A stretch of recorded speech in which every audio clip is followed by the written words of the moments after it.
I bought this ledger at an antique mall in Noblesville, Indiana. I thought it looked interesting. I see in handwritten up here it says the word Guy, and I thought, well, I wonder what this was all about. I leafed through it a little bit. There's a lot that's not here, but then all of a sudden I look at all of this, and I thought, well, that's really interesting. I had no idea what these things said, but I thought, well, you know, for $20, I'm going to buy it. I'm going to see what the story is. So when I opened it up, the very first page, it says right here, Guy R. Miller and Freva A. Hunt were married Thursday evening by Reverend Puckett, I think, at 8 o'clock, June 10th, 1915. So this is a journal for Guy and Treva in 1915. And oh my goodness, all of the stories, all of the ideas, what could I learn? This is 111 years old. So then I began to read through here, and it talks about how they came to different areas and where they moved to. So I printed out a little paper. ChatGPT helped me. So they started. So this is a map of Indiana. And they were married here in Kokomo. Now this is Indianapolis right down here. So they married in Kokomo. And then they came down to Frankton. And then they kind of moved around and they did all sorts of things. And all of that is talked about in here. So as I'm reading and as I'm learning, I'm thinking, how did they get around? Did they have a car? So I started doing some research and probably did not have a car. That was for the wealthy, and this was a young couple that had just gotten married.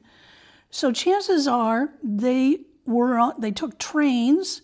There were two kinds. There were the steam trains and there were electric trains, and then of course a horse and buggy. So they got married on the 10th, and then on the 11th, they began to do their tour. I want to stop here for just a second. At first, I assumed Guy and Treva were simply enjoying maybe a long honeymoon. But the more I studied his ledger and the more I began to wonder if something else might be happening. He wasn't just recording romantic outings. He carefully logged travel dates, arrival times, and the names of different towns. It started to look more like perhaps he was moving from place to place for work. Now, obviously, I can't know that for sure because he doesn't say it. But in 1915 in central Indiana, it was actually very connected by scheduled steam passenger trains. Guy recorded precise departure and arrival times, exactly the kind of details someone traveling by train would write down. And there was also an electronic interurban railroad connecting many Indiana towns. While I can't say for certain which trains Guy rode or that he actually rode them, the transportation network of the day made these trips probable. So once they reached a town, it's very easy to imagine the final miles being traveled by horse and buggy along the roads. I'm still piecing together Guy's story. Every page is raising another question, and that's what makes this ledger so fascinating and so fun to have you join me on that journey to figuring all of this stuff out. Let me show you one thing. This is going to be a whole series of videos. It's not going to be just one video. But look right down here.